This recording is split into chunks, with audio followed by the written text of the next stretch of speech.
السلام علیکم ورحمۃ اللہ وبرکاتہ. ان الحمد للہ نحمده ونستعینه ونستغفره ونعوذ باللہ من شرور انفسنا ومن سیئات اعمالنا. من يهده الله فلا مضل له ومن يضلل فلا هادي له. واشهد ان لا اله الا الله وحده لا شريك له واشهد ان محمدا عبده ورسوله. يا أيها الذين آمنوا اتقوا الله حق تقاته ولا تموتن إلا وأنتم مسلمون.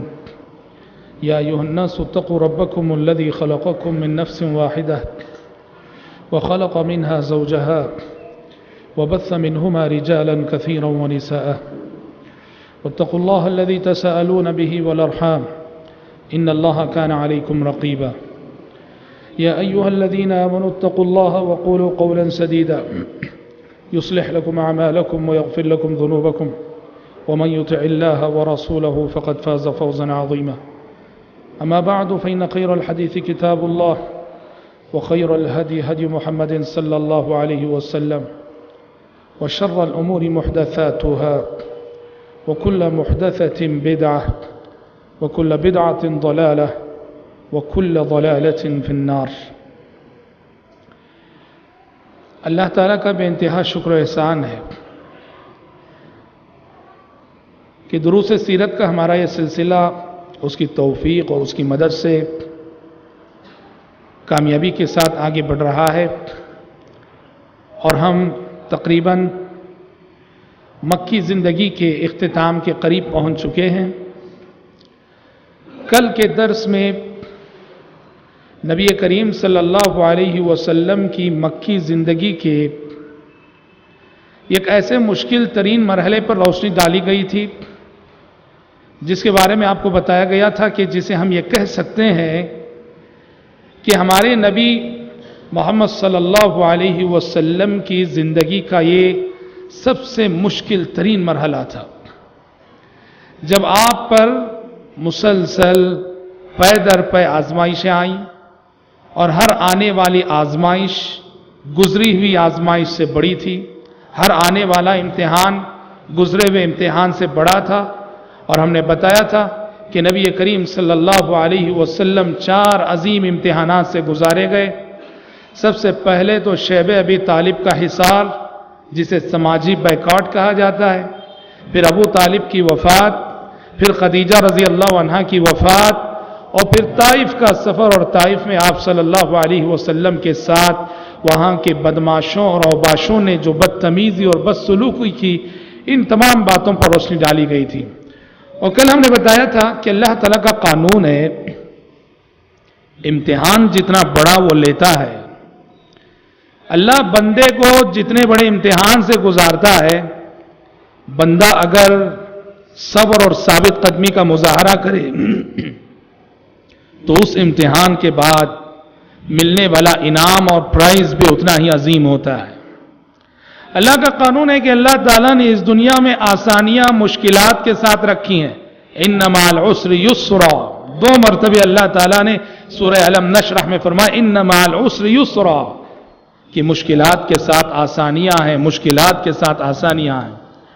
چنانچہ ہم دیکھتے ہیں کہ طائف کے سفر کے بعد طائف میں جو زخم آپ صلی اللہ علیہ وسلم نے کھایا، اس کے بعد کا جو مرحلہ ہے یہ اللہ کی جانب سے نبی کریم صلی اللہ علیہ وسلم کے قلبی اطمینان اور آپ کی قلبی تسکین کا سامان کیا گیا.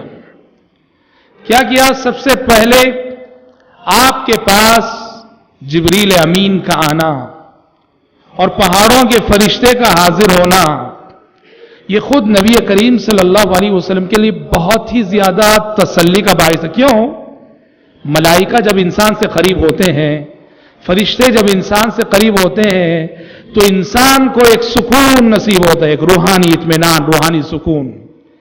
اسی لیے جب اسید بن حضیر رضی اللہ عنہ قرآن پڑھ رہے تھے اور آسمان سے فرشتوں کا نزول ہوا ان کی تلاوت کو سننے کے لیے، تو احادیث میں آتا ہے کہ پیارے نبی نے فرشتوں کے نزول کو تلک السکینۃ تنزلت لصوتک کے الفاظ سے تعبیر فرمایا کہ ملائکہ جو نازل ہوئے تھے، فرشتے جو نازل ہوئے تھے، یہ دراصل سکون و اطمینان کا سامان لے کر آئے تھے. سکینت ایک روحانی اطمینان کو کہتے ہیں، روحانی سکون. جبریل امین کا آنا، پہاڑوں کے فرشتے کا آنا، یقیناً یہ بات نبی کریم صلی اللہ علیہ وسلم کے لیے بہت ہی زیادہ اطمینان اور روحانی سکون کا باعث بنی. اور قرآن بھی کہتا ہے کہ جب ایمان والوں کے پاس فرشتے آتے ہیں تو کیا کہتے ہیں اور کیا کرتے ہیں؟ ان الذین قالوا ربنا اللہ ثم استقاموا تتنزل علیہم الملائکہ الا تخافوا ولا تحزنوا وابشروا بالجنة التي كنتم توعدون.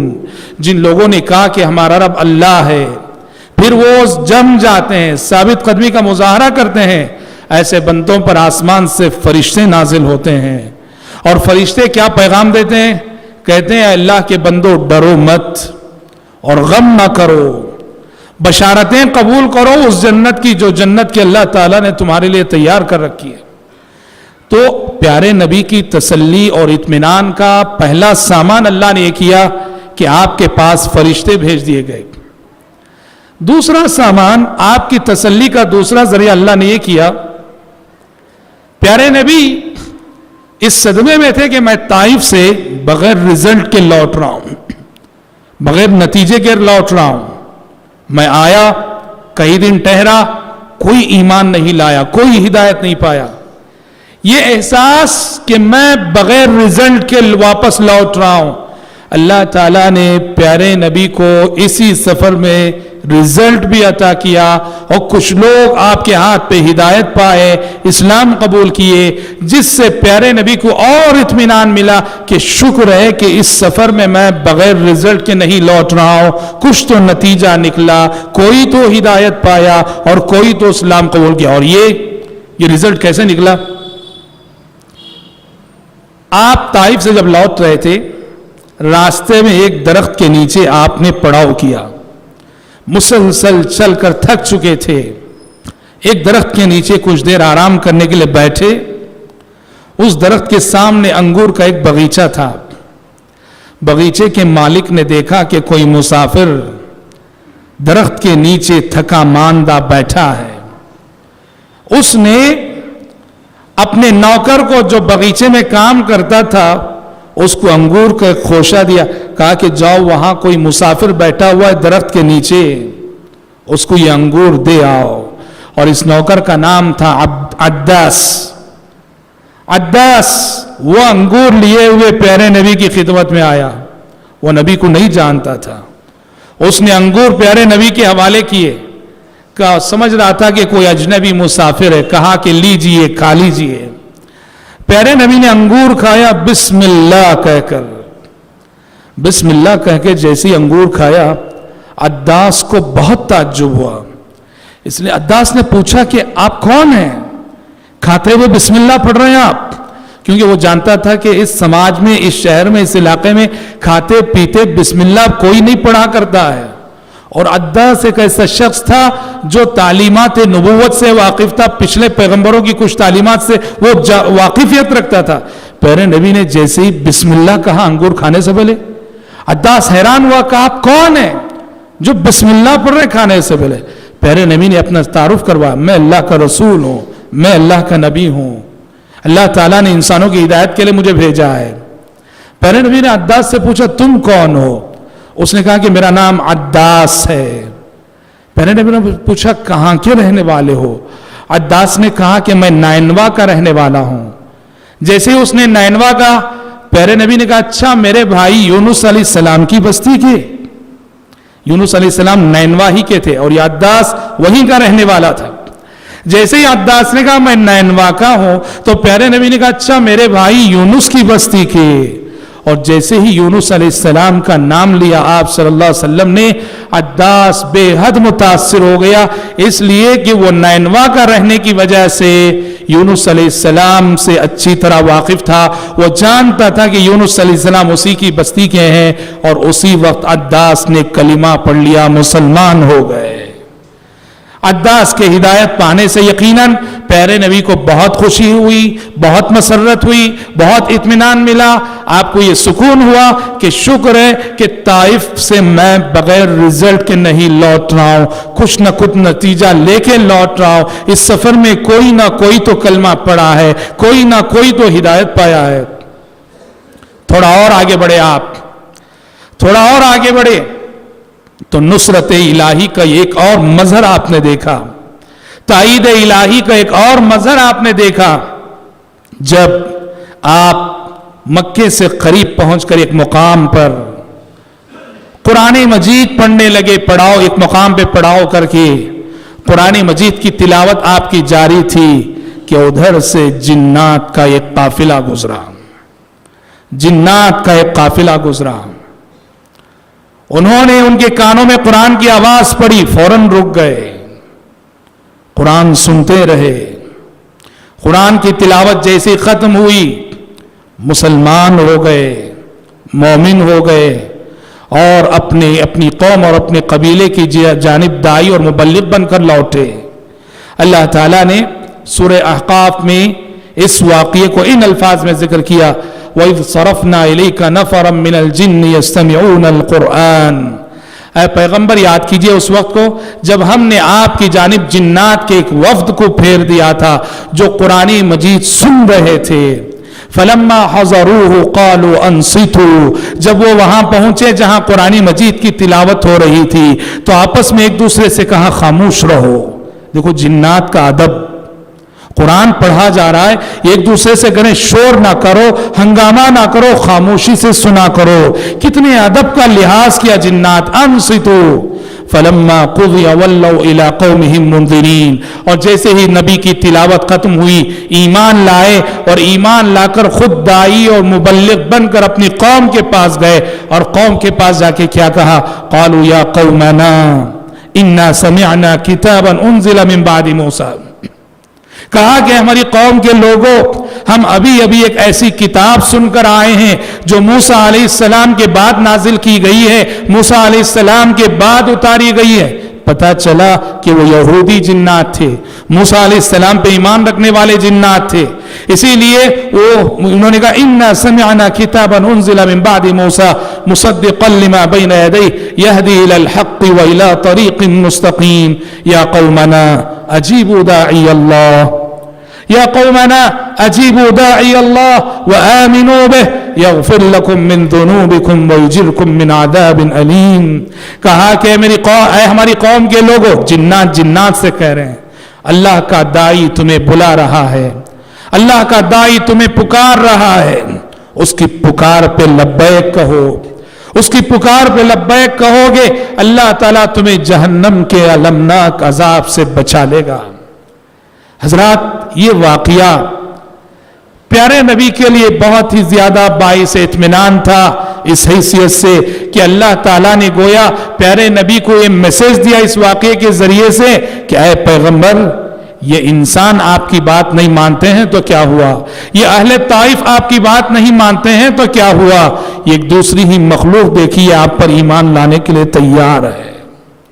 پیارے نبی کو بہت خوشی ہوئی، بہت اطمینان ہوا، بہت سکون ملا کہ شکر ہے کہ انسان میری بات نہیں مان رہے، ایک دوسری ہی مخلوق میری بات ماننے کے لیے تیار ہے۔ پتہ چلا کہ جنات بھی اسلام کے مکلف ہیں، جنات بھی نبی کے امتی ہیں، جنات بھی قرآن کے مخاطب ہیں، جنات بھی ایمان لانے کے پابند ہیں، جنات کے لیے بھی قانون جزا و سزا ہے۔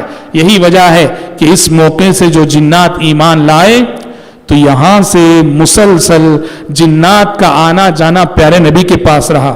کئی بار آئے وہ اور نبی کریم صلی اللہ علیہ وسلم کو لے گئے، وہ اپنے علاقوں میں لے گئے، پیارے نبی کو انہوں نے اپنی چیزیں دکھائیں، اپنا علاقہ دکھایا، پیارے نبی نے انہیں قرآن مجید پڑھ کے سنایا تھا. اور جب آپ نے صحابہ سے کہا تھا کہ میں نے جب سورہ رحمان پڑھی جنات کے سامنے تو جب بھی میں اس آیت پہ پہنچتا تھا فَبِأَيِّ آلَاءِ رَبِّكُمَا تُكَذِّبَانِ، اے جن و انس تم اپنے رب کی کن کن نعمتوں کو جھٹلاؤ گے؟ تو جنات جواب دیتے تھے لَا بِشَيْءٍ مِّن نِّعَمِكَ رَبَّنَا نُكَذِّبُ فَلَكَ الْحَمْدُ، پروردگارا ہم تیری کسی نعمت کو نہیں جھٹلاتے ہیں، تیرے ہی لیے ہر قسم کی حمد ہے اور تیرے ہی لیے ہر قسم کی ثنا ہے. اور جنات نے پیارے نبی سے درخواست کی تھی، کہا کہ اللہ کے نبی آپ اپنی قوم سے اپنی امت سے کہیے کہ وہ ہڈی سے استنجا نہ کریں، گوبر سے استنجا نہ کریں. پیارے نبی نے آ کے کہا تھا کہ ہڈی اور گوبر سے استنجا نہ کرنا فَإِنَّهَا زَادُ إِخْوَانِكُم مِّنَ الْجِنِّ، اس لیے کہ جنات میں سے جو تمہارے بھائی ہیں وہ ان کی غذا ہے. تو پتہ چلا کہ جنات پیارے نبی کی دعوت کے مخاطب ہیں، قرآن مجید کے مخاطب ہیں، اسلام کے مکلف ہیں، انہیں بھی ان کے لیے بھی قانون جزا و سزا ہے، اور وہ اسلام لائیں گے تبھی ان کے لیے جنت ملے گی، ورنہ جہنم کا عذاب انسانوں کے ساتھ ساتھ جنات کے لیے بھی ہے. اور آج بھی ایسا نہیں کہ صرف عہد نبوت کی بات ہے، آج بھی جنات میں قبول اسلام کے واقعات، ان کا اسلام لانا، مسلمان ہونا، آج بھی ایسے واقعات ہوتے ہیں. شیخ بن باز رحمۃ اللہ علیہ جو سعودی عرب کے مفتی گزرے ہیں، شیخ بن باز رحمۃ اللہ علیہ کی زندگی میں یہ واقعہ آتا ہے. ریاض جو سعودی عرب کی کیپٹل سٹی ہے، وہاں کی ایک خاتون پہ جنات وارد ہوتے تھے، جن وارد ہوتا تھا، بہت ستاتا تھا، بہت پریشان کرتا تھا، سال ہر سال سے پریشان کرتا تھا. شیخ بن باز کے پاس لے جایا گیا، شیخ نے اس کو سمجھایا، شیخ نے اس کو نصیحت کی. پوچھا کہاں سے آیا ہے؟ اس نے کہا تھا کہ میں ہندوستان سے آیا ہوں. اس نے کہا میں ہندوستان سے آؤں. شیخ نے پوچھا کس مذہب کے ماننے والے ہو؟ اس نے کہا تھا کہ میں بدھ مذہب کا ماننے. بڑا مشہور واقعہ ہے شیخ بن باز کی زندگی میں، جن لوگوں نے فتاوے کی جو کتاب ہے، فتاوے کی کتاب میں بھی یہ واقعہ مذکور ہے. اس نے کہا کہ میں بدھ مذہب کا ماننے والا ہوں. شیخ بن باز نے اس کو اسلام کی دعوت دی، کلمہ پڑھا، مسلمان ہوا، اور اس کے بعد کہا اب تم مسلمان ہو چکے ہو، تمہارے لیے جائز نہیں کہ دوسرے مسلمان کو ستاؤ اور تکلیف دو. المسلم ما سلم المسلمون من لسانی ویدی. اس نے وعدہ کیا کہ اب نہیں ستاؤں گا، اور جاتے ہوئے سلام کر کے لوٹا السلام علیکم. اور کہتے ہیں کہ اس دن کے بعد پھر کبھی وہ اس خاتون کے پاس نہ آیا نہ ستایا. کئی سال سے جو تکلیف تھی اس خاتون کی ہمیشہ کے لیے ختم ہو گئی. تو حضرات پیارے نبی صلی اللہ علیہ وسلم پر جنات کا ایمان لانا سفر طائف سے لوٹتے ہوئے، یہ دراصل یوں کہیے نبی اللہ کی جانب سے پیارے نبی کی تسلی اور پیارے نبی کے اطمینان کا ایک سامان تھا، ایک انتظام تھا. جب آپ مکہ پہنچے اور مکے کے اندر آپ کو داخل ہونا تھا تو مشرکین مکہ جو جان چکے تھے کہ آپ طائف گئے ہوئے تبلیغ کے لیے، مشرکین مکہ آ کر کھڑے ہو گئے اور کہنے لگے کہ اب آپ مکے میں داخل نہیں ہو سکتے، اب آپ مکے میں داخل نہیں ہو سکتے. پیارے نبی کا مکے میں داخلہ مشکل ہو گیا.